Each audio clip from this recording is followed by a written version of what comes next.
तो देखो अलॉटमेंट आ चुका है, 3:30 बजे के आसपास मॉर्निंग के टाइम पे अलॉटमेंट आया था और उसी टाइम आपको टेलीग्राम पे अपडेट दे दिया गया था कि भाई अलॉटमेंट का जो प्रोसेस है वो स्टार्ट हो। यहाँ पे आपको बताया गया था कि अलॉटमेंट का जो प्रोसेस है वो स्टार्ट हो गया है। 1:30 बजे के आसपास अलॉटमेंट का जो प्रोसेस था, डेबिट और रिबुक के जो भी प्रोसेस थे वो स्टार्ट हो गए थे। बाद में अलॉटमेंट आया था 3:30 बजे तक और आपको अपडेट भी मिल गया था। अब हम बात कर ले लिस्टिंग स्ट्रैटेजी के बारे में। दो नेगेटिव न्यूज़ है। पहली क्या है, मार्केट अपना बहुत ज़्यादा गिर रहा है। रीज़न इसके पीछे ये है कि 25% टैरिफ लगा था, प्लस जो पेनल्टी की बात की गई थी वो नहीं लगा है।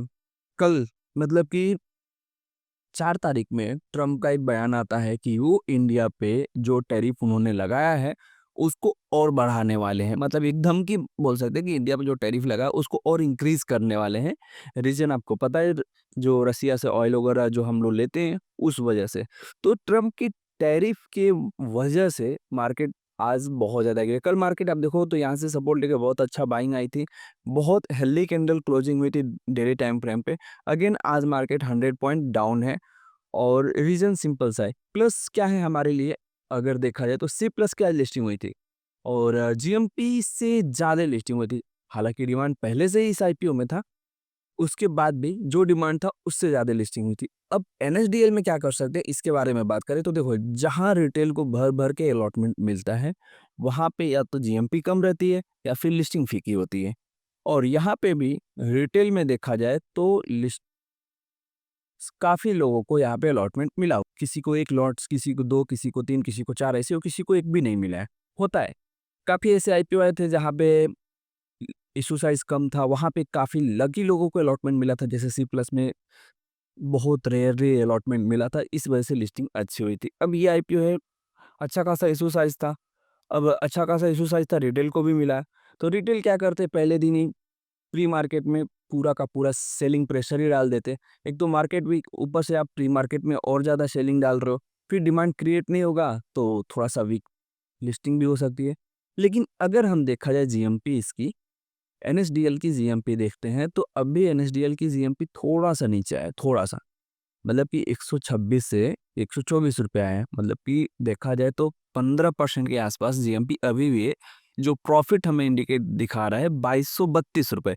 ये सिर्फ हम एक अंदाज़ा लगाते हैं कि इस हिसाब से हमें जो प्रॉफिट होने के जो चांसेस हैं पर शेयर, पर लॉट ₹2232 पर लॉट और पर शेयर ₹124 प्रॉफिट। जो लिस्टिंग की प्राइस बताई जा रही है वो ₹924 के आसपास बताई जा रही है। होल्ड करना है, सेल करना है, इसके बारे में हम बात करेंगे, लेकिन उससे पहले हम देख लेते हैं कि प्रीवियस जो आईपीओ लिस्ट हुए थे, उसमें क्या हुआ था। सी प्लस की तो बात ही अलग है जिसमें डिमांड अच्छी थी लेकिन इश्यू साइज़ कम था। लगभग इतने के ही इश्यू साइज़ में जब कोई पुराना आईपीओ लिस्ट हुआ था, तो उसमें क्या हुआ था, इसके बारे में हम बात करते हैं सबसे पहले। तो आपको पता ही है कि जभी भी किसी आईपीओ की लिस्टिंग होती है, हम वहाँ पे लाइव रहते हैं। तो ये एक लाइव था जब ये एंथम बायोसाइंसेज़ की लिस्टिंग थी, तो यहाँ पे मैंने बताया था, छोटा-सा क्लिप पहले देख लेते हैं। भी यहाँ पे गेम्स वगैरह नहीं होते, जेन्युइन लिस्टिंग जैसे नॉर्मल लिस्टिंग होती है। अगर ऐसा कुछ भी होता है, तो ज़्यादा चांसेस है कि ये ओपन होने के बाद जस्ट 750 टच करने जाएगा। तो एंथम में जो लिस्टिंग हुई थी 723, लेकिन 750 तो नहीं गया, 748 का हाई लगा था। मतलब ₹2 से हमारा टारगेट रह गया था। पर प्री मार्केट में होल्ड कराया तो आपको कुछ तो बेनिफिट हुआ ही होगा। और ऐसा नहीं है कि 723 के नीचे तुरंत आ गया, 723 के नीचे आया ही नहीं है। तो जैसे ही लिस्टिंग हुई थी तो आप देखो ये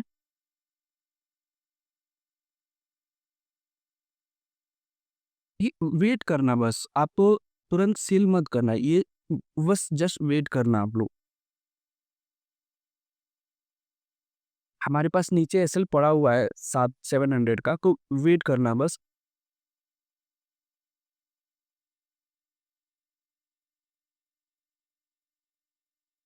ना टारगेट है वो मिल जाएगा। मिनट का पूरा कैंडल बन जाने दो, 1 सेकंड बचा हुआ है, ठीक है। अब ये दूसरा कैंडल आप ये देखो कितनी अच्छी बाइंग आई है। 750 के आसपास ना, हल्की क्वांटिटी ना, मतलब कुछ क्वांटिटी जो बिल्कुल भी प्री मार्केट में नहीं सेल कर पाए हैं, तो थोड़ी-सी क्वांटिटी आप प्री मार्केट में निकालने के लिए ट्राई करना। आप चाहो तो इस प्राइस पे भी कुछ क्वांटिटी आप सेल कर सकते हो, फिर मैंने जहाँ पे आपको बोला था प्रॉफिट बुक करने के लिए, ठीक वहीं से आप देखो कितना बड़ा रेड कैंडल बना और डायरेक्ट मार्केट वहाँ से डायरेक्ट नीचे आ गया था। तो ये इस चीज़ पता चलती है सिर्फ़ और सिर्फ़ प्राइस एक्शन से, डिमांड क्या आ रहा है, सप्लाई कैसे आ रहा है। हम ऐसे तो बोल सकते हैं कि 50% क्वांटिटी सेल कर देना, 50% क्वांटिटी होल्ड करना, प्री मार्केट में आप निकाल दो या फिर आप सिर्फ़ लिस्टिंग गेन के लिए आए हो तो निकाल दो। पर लिस्टिंग गेन मिलना कितना है ये तय करता है कि प्राइस एक्शन की क्या डिमांड है, कितना हमें लिस्टिंग गेन एक्सपेक्टेड है, क्या कुछ ऑपरेटर गेम भी नहीं हो रहे ना, क्योंकि काफ़ी सारे आईपीओ में ऑपरेटर गेम होते हैं। रीज़न ये होता है कि प्री मार्केट में कुछ भी ऑर्डर ही नहीं लगता है और रिटेलर को लगता है कि कहीं लॉस ना हो जाए, इस चक्कर में वो पूरे के पूरे जो भी आप उनके पास शेयर रहते हैं, वो कम प्राइस पे निकाल देते हैं और बाद में जैसे ही लिस्टिंग होती है, वो ब्लास्ट करके ऊपर चला जाता है। तो ये सारे ट्रैप से बचने के लिए हम लोग क्या करते हैं, लाइव रहते हैं। तो जभी भी जिस भी आईपीओ की लिस्टिंग रहती है, हम लाइव रहते हैं, तो आप टेलीग्राम चैनल जॉइन करके रहिएगा। और लाइव आने का टाइम 9 एएम रहता है, तो मैं 9 एएम तक ज़रूर आपके साथ लाइव रहूँगा। तो टेलीग्राम और यूट्यूब चैनल दोनों सब्सक्राइब करके रखें ताकि आपको नोटिफ़िकेशन मिस ना हो और अच्छे आईपीओ में आपका नुकसान ना हो कम से कम। लिंक आपको डिस्क्रिप्शन में मिल जाएगा। चलिए ये चीज़ हो गई कि प्रीवियस आईपीओ में कैसे हुआ था, कैसे लिस्टिंग होती है। जो नए हैं उनको मैं बता दूँ लिस्टिंग कैसे होती है, उन्होंने देख लिया। बाकी अभी भी कुछ लोग नए हो जिनको प्री मार्केट में सेल करना नहीं आता, लिमिट ऑर्डर कैसे लगाते हैं ये नहीं आता, तो उनके लिए मैं प्री मार्केट में लाइव रहूँगा, तो वहाँ पे जाके मैं उनको प्रॉपर बता भी दूँगा और एसएल वगैरह सब लगा के उनको लाइव में दिखा भी दूँगा, तो उसका टेंशन आपको लेने की ज़रूरत नहीं है इस चैनल पे। अब हम बात कर लेते हैं जो काफ़ी सारे लोग होते हैं जो ऑफ़िस चले जाते हैं, उनको लाइव जॉइन करने का टाइम नहीं मिलता है, तो उनके लिए सिंपल सा लॉजिक है, सिंपल एकदम कि क्या होगा, कितना है लिस्टिंग गेन मिलेगा, मार्केट ऐसे गिर रहा है। तो देखो, एक तो इस आईपीओ का जो जीएमपी है वो 15% है और 15% से नीचे और क्या ही ये आईपीओ जाएगा, क्योंकि एनएसडीएल मोस्ट अवेटेड आईपीओ में से एक था। अब इससे अच्छा जो भारी भरकम इश्यू साइज़ आया था एचडीबी का, वो आपको 12-13% दे के गया, तो ऑलरेडी ये आईपीओ का जीएमपी सिर्फ़ और सिर्फ़ यहाँ पे देखा जाए तो 15% के आसपास का जीएमपी और इश्यू साइज़ भी बहुत ही कम है। इन सिर्फ़ 4,000 करोड़ के आसपास इश्यू साइज़, तो मुझे ऐसा लगता है कि इस आईपीओ में अगर आपको मिला और आपके पास फंड की ज़रूरत फ़िलहाल के लिए नहीं है, तो बेहतर यही रहेगा कि लॉन्ग टर्म के लिए जाओ, इसको होल्ड करो, थोड़ा-सा टाइम दो इस आईपीओ का। मार्केट का कंडीशन जैसे ही सही होगा, ये आईपीओ आने वाले टाइम में आपको अच्छा रिटर्न बना के देगा। दूसरी चीज़, इसमें हम लोग एक चीज़ और करते हैं कि पहले क्या करते हैं, टॉप पे प्रॉफिट बुक कर लेते हैं, फिर नीचे जैसे ये आईपीओ आता है, वहाँ पे हम कुछ क्वांटिटी बाय करके फिर उसको ऐसे लगा के छोड़ देते हैं। तो ये चीज़ भी आप कर सकते हो और बाकी ये चीज़ तो आपको कल ही लाइव में पता चलेगा कि कहाँ पे आपको एक्चुअल जो फ्रेश बाइंग करनी है, वो कैसे करना है और कहाँ पे आपको सेल करना है। बाकी लिस्टिंग के टाइम पे आप उम्मीद करो कि बेहतर ही लिस्टिंग होगी और 15% से कम लिस्टिंग की उम्मीद नहीं है, 15% के ऊपर लिस्टिंग हो सकती है। मोटा-मोटी राउंड फिगर पता करें तो 950 के आसपास ये आईपीओ की लिस्टिंग हो सकती है। अगर नहीं भी होती है, फिर भी लिस्टिंग के बाद अगर सब चीज़ सही रहा, तो 950 जाने के चांसेस ज़्यादा हैं।